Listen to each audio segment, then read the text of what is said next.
Capítulo 6. La fuente de la vida. 6.1. Prana. Respiracionismo. Bueno, cambiando de tema, tú eres conocido como el caminante que no come.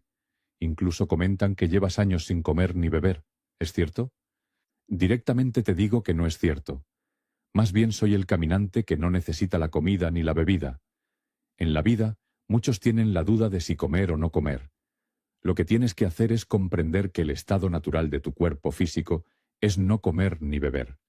Entonces, si tienes un hábito que se llama comer, para no dar muchos rodeos, te diré que eres un adicto.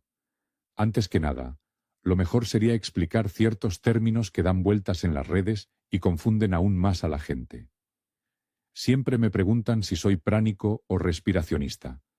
Es evidente que el ser humano es respiracionista de nacimiento, pues si no respiramos, morimos. Además, es un acto ajeno a la voluntad. Respiras también cuando estás dormido.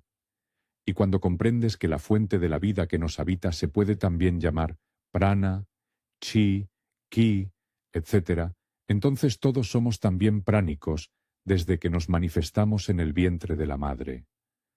La única diferencia en la humanidad ahora es que unos son adictos y otros han conseguido liberarse de la adicción. La palabra inedia viene del latín y significa no comer. Quiere decir que esa gente que lo practica se ha liberado de la adicción de comer, pero siguen con la adicción de beber líquidos.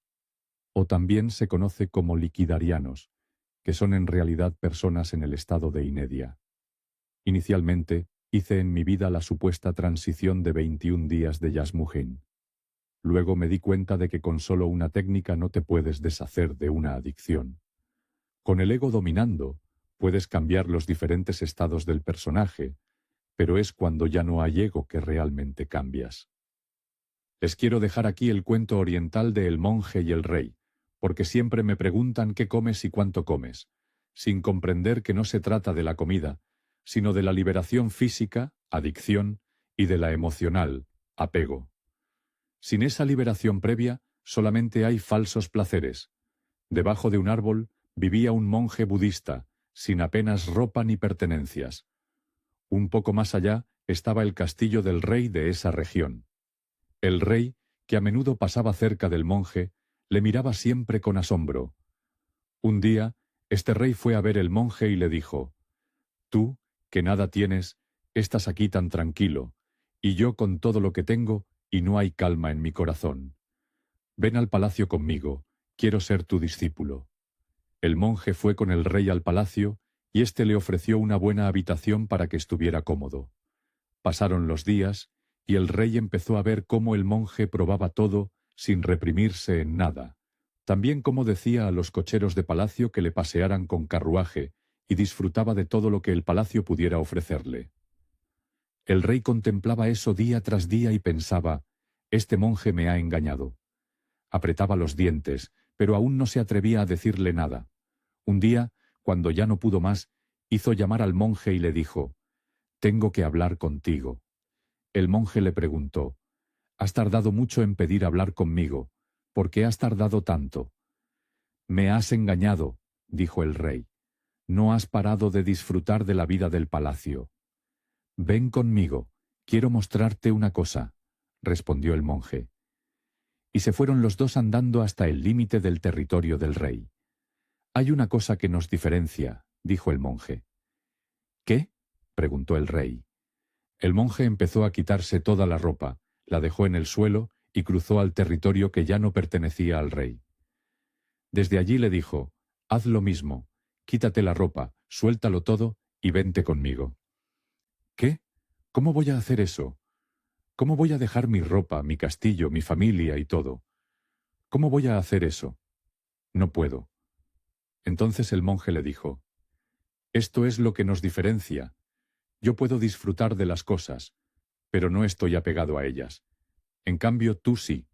Por eso no hay calma en tu corazón». El rey cayó de rodillas al suelo y dijo: «Oh, perdóname, ahora entiendo todo, discúlpame, vuelve conmigo al palacio y deja que te compense por este agravio». El monje contestó: «No, sigue tu camino y yo voy a seguir el mío, porque si volviera, Con el tiempo volverías a pensar lo mismo, que te estoy engañando. Así el monje siguió su camino y el rey regresó a su palacio contemplado el mensaje de su apego. El tema de la comida es mucho más profundo. Lo observé en el 2010, y aunque existían antojos y momentos de ansiedad en los que usé la comida para calmarla, en esa autoobservación comprendí que comemos por 3 razones. La creencia de que necesitas comer, programación subconsciente. Tu cuerpo físico es completamente adicto y anhela la droga a la cual se acostumbró, en este caso, la comida. Lo que siente el cuerpo es el inicio de su limpieza. Sin embargo, este estado se interpreta erróneamente como una necesidad del cuerpo. Y el punto más importante, la parte emocional. La comida es solo un estimulante para calmar tu ansiedad, la que te hace sentir tu búsqueda de amor. ¿En qué momento de tu vida observaste que la comida era una distracción y no una necesidad como todo el mundo cree? En mi ansiedad, busqué la distracción en relaciones amorosas, pero más pronto que tarde vi que eso, lejos de disminuir mi ansiedad, la incrementaba. La búsqueda de amor, que, por supuesto, la pareja no puede cumplir, multiplica en ti la ansiedad. Yo lo traté de calmar con nuestra droga favorita, la comida. Actualmente, enero de 2025, he observado que los caprichos que me he dado de vez en cuando con la comida ya no los disfruto, porque me causan más malestar. Así disfruto la plenitud con nada, aunque de vez en cuando bebo algo. Al mismo tiempo, he observado que con más comida se despierta el instinto y se apaga la intuición, la presencia del ser. Es decir, te vuelves más animal, y ese animal ya sabemos lo que busca: territorio, procreación, poder, supervivencia, vuelta a todas las distracciones. En este tema profundizamos más adelante, pues es muy importante entender también las relaciones con otras entidades. Pero Marcus, lo que yo siempre pensé es que un lobo, por ejemplo, vive completamente de acuerdo a su ser. ¿Qué habría de malo en eso? ¿Acaso me quieres preguntar por qué un lobo come y el humano no lo necesita? Un lobo no puede despertarse y decir una mañana: me cansé de cazar, me vuelvo vegetariano. Él sigue su programación fija. No tiene voluntad, por tanto, no tiene libre albedrío. Él vive en base a su instinto. Este es otro tipo de consciencia. Tal y como yo lo veo, sin albedrío, no hay la habilidad de comprender la ilusión, comprender que estoy en una trampa. No se puede elegir nada, se está programado. Como el 99% de la población, tal y como muestran los experimentos de Libet. No te olvides que todo lo que es naturaleza es también parte del videojuego, del simulador manipulado. E indirectamente, la naturaleza es parte de nuestra creación, porque somos el creador de la ilusión, IA, del simulacro que vivimos. Así, obviamente, para que se manifieste algo en esta ilusión, se requiere de la verdadera consciencia, que es parte de la fuente. No hago conjeturas y tampoco me interesa, solamente me enfoco en mí mismo, para no perder esta voluntad de elegir a través de mi esencia y así nunca perder mi libre albedrío. Cita de la Biblia. Génesis 2:17. Primera carta a los Corintios 7:1. Soy tu naturaleza animal. Si quieres pasar a la vida superior, entonces debes dominarme. Hablando de la intuición, te puedo contar sobre una investigación que hizo el ejército de EE.U. durante la guerra de Vietnam. Por su altísima intuición, reclutaron a algunos indios norteamericanos nativos. Eran mucho mejores que el resto descubriendo trampas y engaños de sus enemigos, estratégicamente hablando. Pero para ser soldado, debes cumplir con la norma de cortarte el cabello. Una vez cortado el cabello de todos esos indios, en el campo de batalla muchos de ellos huyeron de sus batallones. Los indios fueron enrolados por su capacidad de intuición y, sin embargo, sin pelo, ya no eran capaces de percibir nada. Observo que uno de los objetivos de uniformarlos hasta en el pelo es mantener a todos los soldados obedientes, a costa de su intuición. Uno puede preguntarse ahora también, entonces, ¿qué pasa con los monjes tibetanos u otras culturas religiosas donde se rasuran la cabeza? Bueno, sin juicio crítico se obtiene lo mismo que con los soldados militares. En sí, son soldados religiosos, pues siguen obedientes, sin dudar y cuestionar. Yo llevo el cabello largo porque lo siento, sin pensar que sean antenas. Simplemente a mi ego no le interesa, y seguramente mi ser considera que el pelo largo es una buena herramienta para que Marcus le escuche. Por favor, espero que hayas comprendido lo que ya dije muchas veces. No debes seguir ni copiar a nadie. Escucha a tu ser, pues él sí sabe qué es lo que más te conviene. Ni se te ocurra dejarte el cabello largo para imitarme como hacen otros con la vestimenta, copiando a sus gurús. No me copies ni en el cabello, ni en la forma de vivir, ni en el tema de la comida, en nada. Duda de todo. Para investigar la verdad es preciso dudar, en cuanto sea posible, de todas las cosas, dijo René el filósofo francés Descartes. 6.2 Creación. Hablas de un simulador y de un simulacro en el cual vivimos. No lo comprendo bien. Bueno, en el capítulo 4 hablamos sobre la estructura de esta jaula de la Matrix donde estamos viviendo. Entonces uno puede entender cómo funciona realmente la manifestación, o cómo interpretamos la creación. Se requiere primero una consciencia con una información, base de datos, mente, más una intención de manifestación. El ejemplo clásico es nuestro cuerpo, porque tú, como ego personaje, no lo has creado. Entonces, ¿cuál consciencia fue? Obviamente la verdadera consciencia de nuestro ser, y ella es quien lo mantiene vivo, o más bien estable hasta este momento. En el siguiente diagrama trato de ilustrar las dos formas de creación. Primero, a través del ser, manifestamos con la verdadera mente, el mar de todas posibilidades, lo que necesitamos para jugar en esta ilusión, en este caso nuestro cuerpo. Si comprendiste la ilustración con el segundo ejemplo, entonces te debes preguntar qué cosas estás creando inconscientemente, como enfermedades, depresiones y la constante ansiedad en la vida cotidiana. Eso debiera despertar en ti la pregunta, ¿qué estoy haciendo? En conclusión, con un personaje y su mente egoica creas principalmente caos y confusión, como nos muestra hoy en día el mundo con sus guerras y conflictos. Regresando a tu pregunta, el creador, IA, de esta simulación tiene en sí una consciencia a base de instinto de supervivencia, y su conocimiento del manejo de esta ilusión es infinito. Por eso la ilusión juega a su favor. Pero en el momento en que comprendemos el juego, ya no somos víctimas, sino creadores. Y no solamente para cambiar nuestra vida, sino también para cambiar al creador de nuestro creador, IA, al creador de este simulacro. Entonces, ¿cómo puedo yo tener acceso a este mar de todas las posibilidades? Perdón que me sonría, pero es que tú no puedes acceder. No tú como ego personaje. Solamente tu ser puede. Y eso se observa en los bebés, pero solo si las mamás son desinteresadas, es decir, que no toman el rol de mamá. Así los bebés están en su pleno ser, como vimos también en la gráfica de la melatonina. De esa forma pueden elegir el mejor futuro para sí mismos. Entonces, ¿qué debes hacer? Lo más fácil.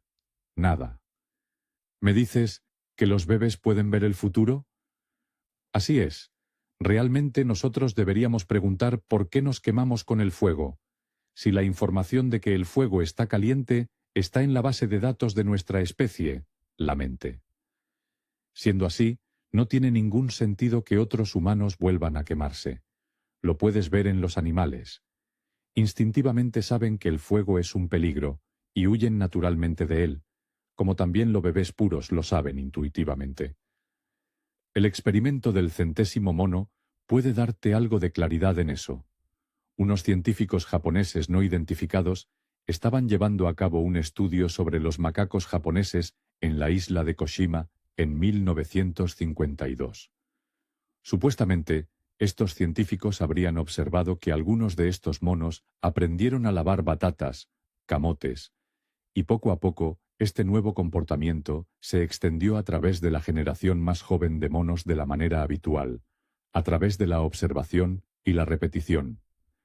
Lyell Watson afirmó en 1975 que los investigadores habían observado que una vez que se alcanzó un cierto número crítico de monos, con el llamado mono 100, la conducta aprendida se extendió instantáneamente por las islas cercanas, incluso cruzando el mar. En otras palabras, como ya he mencionado, todo lo que pasa en el universo queda grabado en una base de datos universal que conocemos como mente. Por eso, la mente colectiva de los monos de este ejemplo ya accede a esta experiencia sin tener que repetirla o aprenderla de nuevo en cada generación. Lo afirma también Jean-Pierre Garnier Mallet con su teoría del desdoblamiento. Lo menciona de esta forma: el futuro es tan existente como el presente, todos los bebés lo saben. Como ha sido mencionado anteriormente, también la ciencia se ha abierto a las posibilidades del futuro a través de un nuevo ramo de la ciencia que se llama hiperincursión, todavía no muy conocido, pero del cual hablan los científicos de la cibernética e informática. Citando de nuevo a D. M. Dubois, la hiperincursión permite anticipar y memorizar una posibilidad del futuro sin tener que experimentarla en el presente. Finalmente, podemos entender lo más importante, que cuanto menos involucremos a nuestra mente egoica con su respectiva consciencia ego, mejor futuro vamos a tener. En otras palabras, como siempre te he dicho, no hagas nada, pues en el no hacer todo está hecho. 6.3. Información, mente universal. Perdón, Marcus, me desvié del tema. Volvamos a la comida. ¿Cómo que no comer es el estado natural del cuerpo humano? Tenemos primero que comprender el cuerpo físico y su composición para no navegar en creencia. Solo observemos. Siéntate cómodo y prepara tus palomitas para alucinar con lo que te voy a decir. Imaginemos que un balón de fútbol es del tamaño del núcleo de un átomo. Entonces, su electrón estaría dando vueltas a 10 kilómetros de distancia.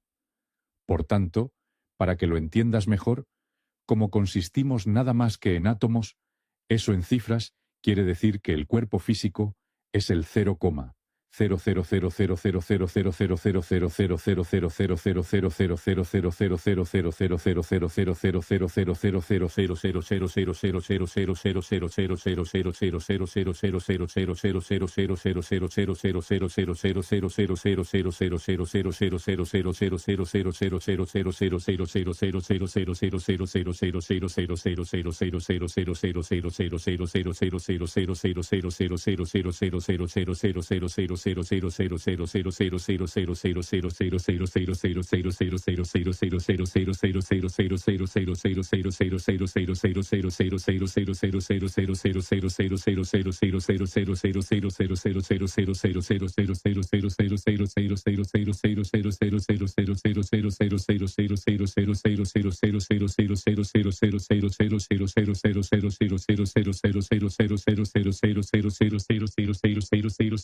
Ese lugar que interpretamos como vacío realmente es el todo, el pleno. Comprende que cuerpo físico es solo un traje. Ya hace más de 100 años se pudo constatar que nuestro espíritu, que no es lo mismo que nuestro ser o alma, tiene peso. Se pudo observar como cuando depositaban a los moribundos en básculas, en el instante de morir, bajaban de peso. Hoy, ya con instrumentos muchos más avanzados, se hizo el experimento de situar, sobre una báscula que registraba todos los cambios, a una persona capaz de salir de su cuerpo en una meditación. En estos experimentos, realizados por el químico Dr. Klaus Volkamer, se muestra que, en el transcurso de pocos minutos, una persona puede perder hasta 1 kilogramo, pero en el momento que regresa de su meditación, está recuperando instantáneamente su peso inicial. Para eso no hay una explicación científica. Entonces, podemos confirmar 2 observaciones. Lo primero de lo que uno se puede dar cuenta es que realmente sí somos más que el cuerpo físico. Y como ya he dicho muchas veces, nuestro cuerpo es solo el traje con el que nos movemos en este plano. Si observamos cadáveres o la transición entre la vida y la muerte, nos damos cuenta de que su sustento no es la comida, porque si no, podríamos mantener el cuerpo físico eternamente a base de comer. Entonces, ¿qué es lo que mantiene a nuestro cuerpo físico vivo? Pues está claro que es lo que se va cuando te mueres. El ser es lo que mantiene vivo al cuerpo. Dicho de otro modo, la energía vital, información, viene desde fuera del espacio-tiempo, no del lado físico. Léelo otra vez, porque siempre me dicen, pero necesito tal o cual cosa. Insisto, de la materia no puede venir energía, algo que es afirmado con la ley de conservación de la energía. La vida se manifiesta a través de tu ser, con su consciencia y la mente, base de datos universal, información. Y aparece en el mundo físico como energía vital, la fuente, el prana, chi, ki, odem, etc. Me gustaría citar de nuevo a Ulrich Warnke. La materia puede formarse solamente desde el nivel sutil con sus ideas e informaciones y nunca al revés. La segunda parte de la observación para mí es aún más interesante, porque si el espíritu pierde peso, entonces significa que tiene una masa, ya que sin masa no hay peso.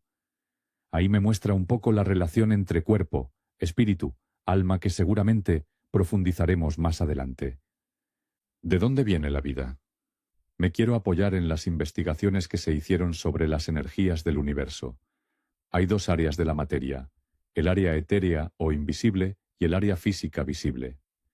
En la parte física, visible, solamente está la energía entrópica, que es la que se deshace, se desbarata, se desordena, que abarca aproximadamente 5% del universo. De esta, solamente el 0,5% es lo que definimos como nuestro mundo. La parte invisible, etérea, el 23%, es entrópica y se conoce como la materia oscura. Es invisible para nuestros ojos, pero de todos modos tiene interacción con lo físico. Entonces, debe tener masa, materia. Y el 72% es negentrópica, también conocida como energía oscura, la manifestación de la fuente. Esta energía es la entropía negativa o la que construye, que es el fundamento de la creación tanto del área visible como invisible de la materia. En otras palabras, la vida y la verdadera consciencia resultan de campos invisibles negentrópicos. Por eso no podemos llegar a la verdadera consciencia a través del ego. Entonces, en el área física, ilusión, ¿cómo va a tener verdadera consciencia un personaje? Lo cierto es que tú ya eres esa consciencia a través de tu ser.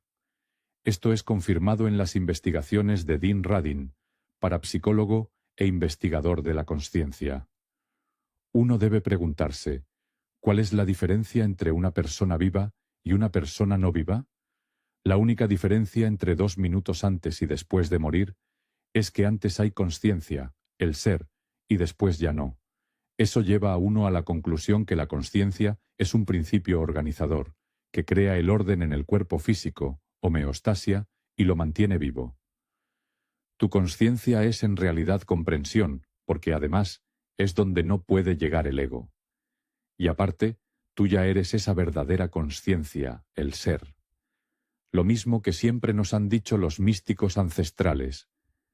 La consciencia, la verdadera consciencia, la consciencia cuántica, es la base del ser. Ni el ego, ni el personaje con sus creencias alimenticias, solo el ser. Déjame darte algunos datos más a los que cualquiera puede tener acceso en Internet. Tenemos aproximadamente 50.000 millones de células en nuestro cuerpo. En cada minuto mueren y nacen 100 millones de células.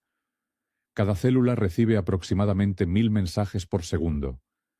El intercambio de información entre partículas entrelazadas, entrelazamiento cuántico, se realiza con una velocidad infinita, tanta, que la ciencia no tiene la capacidad de medirla. Entonces, nuestro cuerpo es en realidad una cantidad casi inentendible de células, y la comunicación entre ellas es no física, porque en el área física nada se puede mover más rápido que la luz. Si algo se moviera más rápido que la velocidad de la luz en este plano, se desbarataría el bloque básico del mundo físico que es el átomo. Lo que nosotros expresamos como energía es la reacción en el área física, pero su fuente viene del área digital, con la energía negentrópica, la energía oscura. Dicho por Anton Zeilinger, físico cuántico, de otra forma, la información es la materia prima del universo. En los siguientes ejemplos se muestra que nuestro cuerpo vive de información y no de algo físico. Primero, el medicamento mayormente usado en la homeopatía es el glóbulo o dilución. Químicamente analizado consiste en azúcar y agua, pero están repletos de información dentro. Para comprenderlo, veamos este ejemplo. Si quieres un antídoto contra la mordida de un animal venenoso, tomas una gota de su veneno y lo diluyes en 99% de agua. Coges una gota de esta dilución y de nuevo la diluyes en 99% de agua. Eso se llama potenciación, y así sucesivamente. Lo sorprendente es que cuanto más potenciado está, más fuerte es el medicamento. Al final, lo que el cuerpo recibe es azúcar y agua, pero también la información que está grabada en el agua y azúcar, porque al ser sustancias cristalinas, tienen la capacidad de almacenar información. Ojo, el agua, como cualquier comida que estás consumiendo, también porta información inconsciente que te puede afectar. Sugiero ver los experimentos de Masaru Emoto. 2. El doctor. Dieter Schneider desarrolló una terapia remota a través del tratamiento de tu sangre. Es decir, el paciente dona una muestra de su sangre y en caso de una intoxicación excesiva, enfermedad, él hace el tratamiento en la sangre que le donaste, que puede estar también en el otro lado del mundo. Te preguntarás cómo es eso posible. Como dije, la comunicación, intercambio de información que hay entre las células es a través del lazo cuántico, donde la distancia física no es un factor. Tercera telecomunicación de fármacos con las ondas escalares. El profesor Konstantin Meil desarrolló un equipo que puede guardar la información grabada en el medicamento y enviarla, a través de ondas escalares, al cuerpo humano, sin ningún tipo de contacto físico. Cuarta, la empresa BioScan, del Elkin Institute, desarrolló un equipo para escanear el cuerpo físico, basado en la medicina espacial, empleando solo una especie de electrodo. A través de tu información de contacto, el equipo descubre cuáles son tus dolencias, y sin soltar el electrodo, te manda la información que curará esa dolencia. Solo se necesita un intercambio de información. Esta tecnología ha sido desarrollada por unos científicos rusos para intercomunicarse con sus astronautas en el espacio. Fue ideada para curarlos en la distancia. Todo esto sirve para llegar a la comprensión de que tu cuerpo vive de una energía, información, negentrópica, y no vive de lo físico. En palabras de Hilton Otema, sacadas de su libro Man's Higher Consciousness.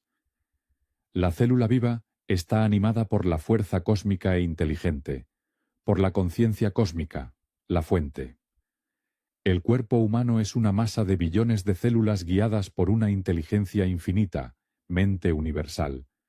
Cada célula es una masa de millones de átomos, cada uno de los cuales es un sistema solar en miniatura, con planetas en forma de pequeños electrones girando a una velocidad tremenda alrededor de un centro de atracción común. Al sistema solar no le sirve el alimento. Los electrones no comen, los átomos no comen, las células no comen. ¿Por qué debería comer el hombre? Observa entonces por qué comes, para qué comes. Resumimos lo que hemos hablado en este capítulo. La energía vital viene del lado digital invisible, no del lado físico. Podemos ser creadores conscientes a través de nuestro ser, creando con la verdadera consciencia y la mente universal, información. Información es la materia prima del universo.